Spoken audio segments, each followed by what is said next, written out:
Hello दोस्तों, नमस्कार। बहुत बहुत स्वागत आपका एक बार फिर से आज जीवन उत्साह न्यूज पर। और जैसा कि हम जानते हैं कि हिमाचल प्रदेश में अब पंचायतों के चुनाव जल्दी ही आपके बीच में हैं और ये जो चुनाव हैं असल में इस बार वाकई में ही बहुत ही टफ चुनाव होने वाले हैं, क्योंकि पंचायतों को लेकर जिस तरह से पहले कार्य होते थे या जिस तरह की लोगों की सोच थी उसमें काफी बड़े स्तर पर परिवर्तन हुआ है। हमने ग्राउंड में ये देखा है कि अब लोग जागरूक होने लगे हैं और ऐसे लोगों को अब चुनने के लिए लोग तैयार हैं जो सच में ही कार्य करेंगे। जीवन उत्साह न्यूज के माध्यम से मैं आपको आज जागरूक करना चाहता हूं कि आप यदि किसी भी व्यक्ति को चुनने की सोच रहे हैं तो आपके पास क्या क्या क्राइटेरियाज हैं जो आपको ध्यान में रखने चाहिए, क्योंकि बाद में नहीं तो फिर लोग ऐसे चुनाव जीतकर आ जाते हैं जो लोग ना तो समाज के लिए कार्य कर पाते हैं और ना ही वह लोगों को एक नई दिशा दे पाते हैं। दोस्तों, पंचायतें हमारे संविधान का एक बड़ा स्तंभ हैं और पंचायतों का अगर मजबूत स्तंभ अगर हमारे बीच में खड़ा हो तो जो छोटी छोटी समस्याएं पंचायतों में रहती हैं लगातार काम को लेकर, वो खत्म हो सकती हैं। तो आज इस चर्चा में हम बात करेंगे कि किस तरह से हम पंचायतों में प्रधानों का जो चयन है वो करें, क्या क्या क्राइटेरिया जो है वो आपको ध्यान रखने चाहिए। खासकर क्योंकि देखिए, यहां कोई पार्टी के चुनाव नहीं होते हैं, ये एक व्यक्ति का चुनाव होता है।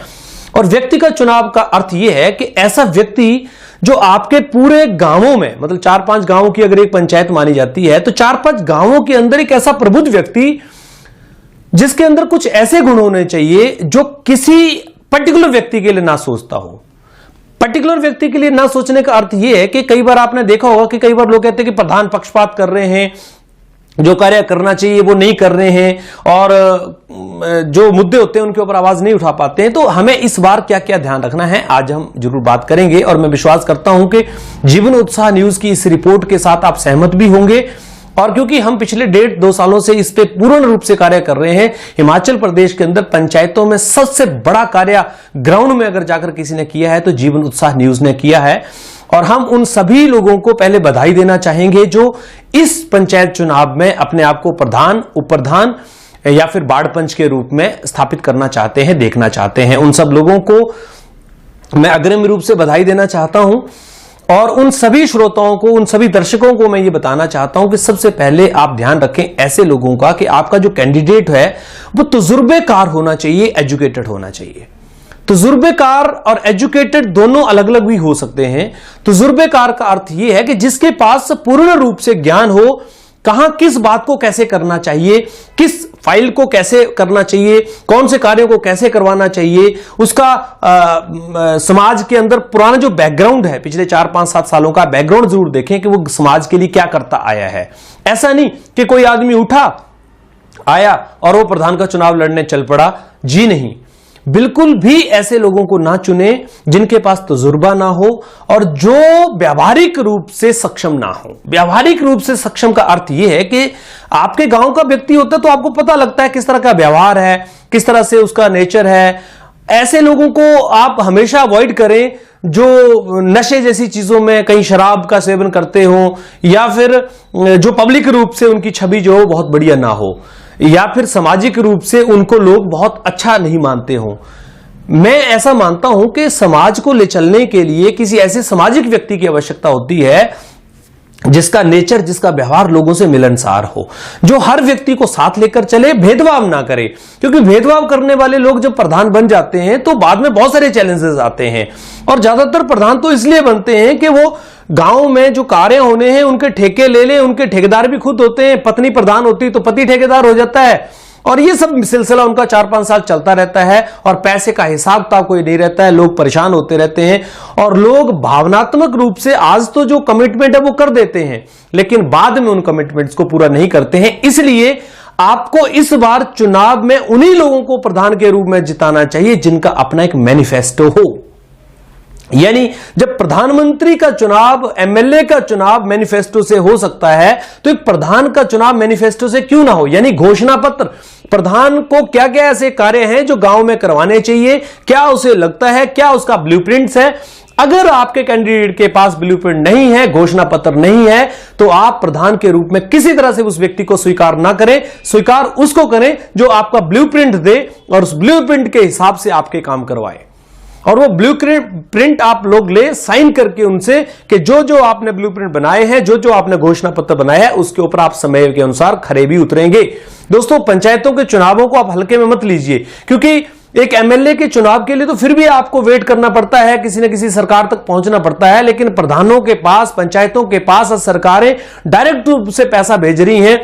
14वें वित्त आयोग का पैसा, 15वें वित्त आयोग का पैसा इतना पंचायतों में आ रहा है। अगर उनको सही ढंग से उनका एक तरीके से लगाया जाए तो मैं ऐसा मानता हूं कि किसी तरह से किसी गांव को भी आदर्श गांव बनाने में कोई कमी नहीं छोड़ी जा सकती है। किंतु कहीं ना कहीं भ्रष्ट व्यवस्थाओं के चलते, भ्रष्ट लोगों के चलते ऐसे लोगों के हाथ में पैसा चला जाता है जो पैसे को बेकार के डंगों में और बेकार के कार्यों में लगा के खत्म कर देते हैं और केवल खाना पूर्ति करके अपना टाइम पूरा करके अपने पैसे की बर्बादी करते हैं। ऐसे लोगों से सावधान हो जाएं। अगर कोई व्यक्ति आपको शराब पिलाकर या आपको भावनात्मक रूप से वोट लेने का प्रयास कर रहा है तो ये इस बार आपके पास समय है।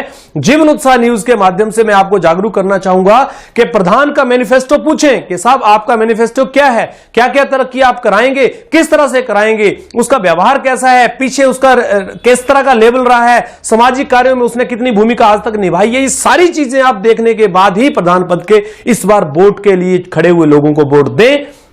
क्योंकि ऐसा बिल्कुल ना हो कि किसी की पत्नी को उसने खड़ा कर दिया और बाद में प्रधानी वो करे। ऐसा बिल्कुल नहीं होना चाहिए। अगर महिला कैंडिडेट को भी आप किसी को वोट दे रहे हैं तो सशक्त महिला को दें जो बोलने की ताकत रखती हो, निष्पक्ष रूप से कार्य करना जानती हो। ऐसी महिलाओं को ही आप चुनाव में लाएं, चाहे पुरुष हो चाहे कोई भी व्यक्ति हो। केवल भावनात्मक रूप से या किसी तरह से किसी का पक्ष लेने के लिए आप वोट ना दें, क्योंकि ऐसा अगर आप करेंगे तो उसका नुकसान आपको ही होने वाला है। जीवन उत्साह न्यूज की इस रिपोर्ट के साथ मैं आपको लेकर चलूंगा।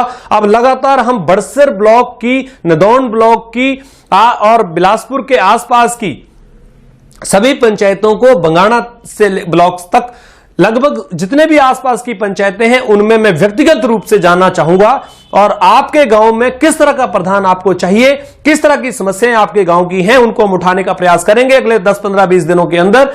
और फिर हम प्रयास करेंगे कि लोग जागरूक हों और उन्हीं लोगों को वोट दें जो वाकई में उसके काबिल हैं, ना कि उन लोगों को जो केवल किसी राजनीतिक दबाव में या किसी व्यक्ति विशेष के दबाव में आकर आपसे वोट लेकर आपके साथ धोखा कर दें। ऐसा कार्य बिल्कुल भी नहीं होने देंगे। इसलिए 3 बातें आप ध्यान में रखें: व्यक्ति की योग्यता, उसका स्वभाव और उसका मैनिफेस्टो। मैनिफेस्टो के बिना आप किसी भी प्रधान का वोट स्वीकार ना करें, किसी भी प्रधान के कैंडिडेट के रूप में स्वीकार ना करें, क्योंकि मैनिफेस्टो नहीं है तो इसका मतलब उस व्यक्ति का कोई विजन नहीं है। वो व्यक्ति केवल ठेकेदारी करने के लिए और केवल लोगों का पैसा इधर से उधर करने के लिए ही चुनाव में आया है। समाज सेवा में उसका कोई महत्व नहीं है, उसका कोई भी दिलचस्पी नहीं है। जीवन उत्साह की इस रिपोर्ट से अगर आप सहमत हैं तो आप लाइक कीजिए, शेयर कीजिए, कमेंट कीजिए और बताइए कि इस बात के अंदर और क्या चीजें शामिल की जा सकती हैं। तो आइए चलते हैं मिलके कुछ खास रिपोर्ट्स के बीच में। पंचायत प्रधान में इलेक्शन में हम हर गांव में जाकर पूछेंगे कि बताइए आपका मुद्दा क्या है, किस तरह से आप इस चुनाव में जीतना चाहते हैं। एक बार फिर से उन सभी लोगों को बहुत बहुत बधाई जो कैंडिडेट के रूप में पंचायतों में चुनाव लड़ रहे हैं। हमारी शुभकामनाएं उनके साथ हैं और हम उन्हें विश्वास दिलाते हैं कि अगर वो वाकई समाज के लिए कार्य करने के लिए उतरेंगे तो हम उनका पूर्ण रूप से सहयोग करेंगे। बहुत बहुत धन्यवाद आप सबका।